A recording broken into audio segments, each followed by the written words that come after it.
ಗುರೂಜಿಯವರೊಂದಿಗೆ ಮಾತುಕತೆ ಕಾರ್ಯಕ್ರಮ ಮುಂದುವರಿಸೋಣ. ಮುಂದಿನ ಪ್ರಶ್ನೆಯೊಂದಿಗೆ ಪ್ರಶ್ನೆಯನ್ನ ಕೇಳಲಿದ್ದಾರೆ ಭದ್ರಾವತಿಯಿಂದ ಆಗಮಿಸಿರುವಂತಹ ನರಸಿಂಹಾಚಾರ್ ಅವರು. ದಯಮಾಡಿ ಎದ್ದು ನಿಂತ್ಕೊಂಡಿದ್ದೀರಾ, ಧನ್ಯವಾದಗಳು. ನಿಮ್ಮ ಪರವಾಗಿ ನಾನು ಪ್ರಶ್ನೆ ಕೇಳಲಾ? ಕೇಳ್ಬೋದು, ತಲೆ ಆಡಿಸ್ತಾ ಇದ್ದಾರೆ. ಹ್ಞೂ ಅಂದ್ರೆ ಹ್ಞೂ ಅನ್ನಿ. ಓ ಸೂಪರ್. ಗುರುಜಿ, ನಾವು ನಿಮ್ಮನ್ನೇ ಬಹಳ ನೇರವಾದಿಗಳು, ಯಾರಿಗೂ ಕೇರ್ ಮಾಡಲ್ಲ ಅನ್ಕೋತೀವಿ. ಅವರು ಕೂಡ ಹಂಗೇನೆ ಬಹಳ ನೇರವಾಗಿ ಒಂದು ಪ್ರಶ್ನೆಯನ್ನ ಕೇಳಿದ್ದಾರೆ. ಏನಪ್ಪಾ ಅಂದ್ರೆ, ನಿಮ್ಮನ್ನ ನೇರವಾದಿ, ನಿಷ್ಠೂರವಾದಿ ಅಂತ ಒಂದು ವರ್ಗದ ಜನ ಬಹಳನೇ ಟೀಕೆ ಮಾಡ್ತಾರಲ್ಲ, ಯಾಕೆ ಗುರುಜಿ? ಅದಕ್ಕೆ ನೀವೇನ್ ಪ್ರತಿಕ್ರಿಯೆ ಕೊಡ್ತೀರಾ ಅಂತ. ನರಸಿಂಹಾಚಾರ್ಯ ಅವರೇ, ನೀವು ಕೇಳಿರೋ ಪ್ರಶ್ನೆ ಬಹಳ ಸಂತೋಷ. ನೇರವಾಗಿ ಕೇಳಿರೋದಕ್ಕೆ ತುಂಬಾ ಸಂತೋಷ. ಯಾಕೆ ಅಂದ್ರೆ, ಯಾವತ್ತೂ ನಾನು ಮಧ್ಯವರ್ತಕರು ಅಂತ ಇದುವರ ತನಕ ಇಟ್ಕೊಂಡಿಲ್ಲ, ನನಗಿಷ್ಟನೂ ಇಲ್ಲ. ಯಾರಾದರೂ ಬೈಯೋ ಹಾಗಿದ್ರೆ ನೇರವಾಗಿ ಬಂದು ನನ್ನ ಬೈರಿ. ಏನಾದರೂ ಟೀಕೆ ಟಿಪ್ಪಣಿ ಮಾಡಬೇಕಾದ್ರೆ ನೇರವಾಗಿ ಬನ್ನಿ ಅಂತ ಎಷ್ಟೋ ಸಲ ಮಾಧ್ಯಮದಲ್ಲಿ ಹೇಳಿದ್ದೀನಿ. ಆದರೂ ಸಹ ನಾಯಿಬಾಲ ಡೊಂಕು ಹಿಂದೆನೇ ಆಡ್ಕೊತಾರೆ ಹೊರತು ಮುಂದೆ ಯಾವನೂ ಬರಲ್ಲ. ಯಾಕಂದರೆ ಭಯ. ನಿಜ ಸ್ಥಿತಿಯಲ್ಲಿ ನೀವು ನೇರವಾಗಿ ಕೇಳಿರೋ ಪ್ರಶ್ನೆ ಏನು ಅಂದರೆ, ಎಷ್ಟು ಜನ ಟೀಕೆ ಟಿಪ್ಪಣಿ ಮಾಡ್ತಾರೆ? ಕೇವಲ ಹಲವಾರು ಜನ. ಎಷ್ಟು ದಿವಸ ಮಾಡ್ತಾರೆ? ಒಂದು 10-15 ಜನ. ನಾನು ಮೊದಲೇ ಅನ್ಕೊಂತಿದ್ದೆ, ಅಯ್ಯೋ ನಾವು ಬ್ರಾಹ್ಮಣರ ಕುಲದವರು, ಸಭ್ಯಸ್ಥರು, ಭಯ ಭಕ್ತಿ, ತಲೆ ತಗ್ಗಿ ಬಗ್ಗಿ ನಡಿಬೇಕು. ಪೇಪರ್ಲ್ಲಿ ಬಂದ್ಬಿಟ್ರೆ ಅಪವಾದ ಏನಾಗುತ್ತೋ ಏನೋ, ಯಾವ್ದಾದ್ರು ಟೀಕೆ ಟಿಪ್ಪಣಿ ಮಾಡಿದ್ರೆ ಏನಾದರೂ ಏನಾಗುತ್ತೇನೋ ಅಂತ ಅನ್ಕೋಬೇಕೇನೋ ಅಂತ ಅನ್ಕೊಂತಿದ್ದೆ. ಅದಾದ್ಮೇಲೆ ಗೊತ್ತಾಯ್ತು, ಇವತ್ತಿನ ದಿವಸ ಜೈಲಿಗೆ ಹೋದವರೇ ಹೀಗಂತ ಕೂತಿರ್ತಾರೆ 24 ಗಂಟೆ.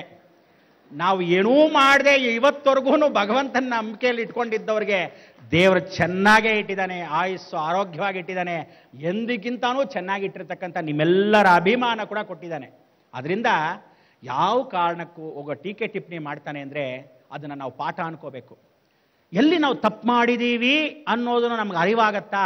ಅಂಥವ್ರಿದ್ರೇನೆ ನಮ್ಮಂಥವ್ರಿಗೆ ವಿಶೇಷವಾಗಿ ಒಂದೊಂದು ದಾರಿಯಲ್ಲಿ, ಓ ಇಲ್ಲಿ ಮುಳ್ಳಿದೆ, ಅಲ್ಲಿ ಕಲ್ಲಿದೆ, ಹುಷಾರು, ದಾಟು ಅಂತ ದೇವರೇ ತೋರಿಸ್ತಾ ಇದ್ದಾನೆ ಅಂತ ಯಾಕೆ ಅನ್ಕೋಬಾರ್ದು?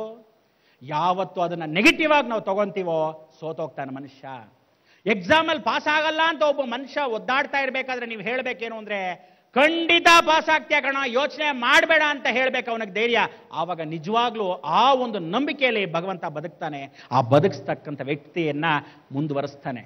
ಯಾವತ್ತು ಅವನು ಕುಗ್ಗೋಗ್ತಾನೆ, ಅಯ್ಯೋ ಹಿಂಗೆಲ್ಲ ಟಿಕೆಟ್ ಮಾಡ್ಬಿಟ್ರ ಅಂತ ನಾನು ಬಾಗ್ಲಾಕೊಂಡು ಕೂತ್ಕೊಂಡಿದ್ರೆ ಇವತ್ತಿನ ದಿವಸ ನಿಮ್ಮ ಮುಂದೆ ಬರಕ್ಕಾಗತ್ತಾ?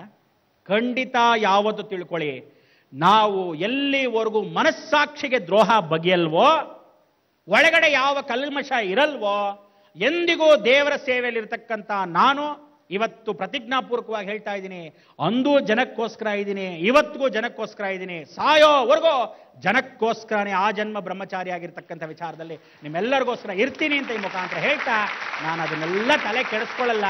ಅಕಸ್ಮಾತ್ ಯಾವಾಗ ಬೇಜಾರಾಗತ್ತೆ ಅಂದರೆ ನರಸಿಂಹಾಚಾರ್, ಕೆಲವರು ಬಂದು ಗೊತ್ತಿದ್ದವರು ಗುರುಗಳಿಗೆ ಅದೆಲ್ಲ ಇಷ್ಟ ಇಲ್ಲವಂತೆ ಅಂತ ಅಂದಾಗ ಸುಮ್ಮನೆ ಇದ್ದುಬಿಟ್ರೆ ಅಭಿಮಾನಿಗಳೇನು ಹೇಳ್ತಾರೆ, ಪಾಪ ಅವ್ರಿಗೆ ಅದನ್ನೆಲ್ಲ ತಿಳಿಸಿದ್ರೆ ಬೇಜಾರಾಗತ್ತೆ. ಪೇಪರಲ್ಲಿ ಬಂದಾಗ ನಾನು ನೋಡ್ದದನ್ನು ನಾನು ತಲೆ ಕೆಡಿಸ್ಕೊಳ್ಳೋದು, ಅವ್ನು ಯಾವನೋ ಬಂದು ತಂದು ತೋರಿಸ್ದಾಗ್ಲೇ ತಲೆ ಕೆಡಿಸ್ಕೊಳ್ಳೋದು, ಅಂಥವನ ಮೇಲೆ ನನ್ನ ಕೋಪ.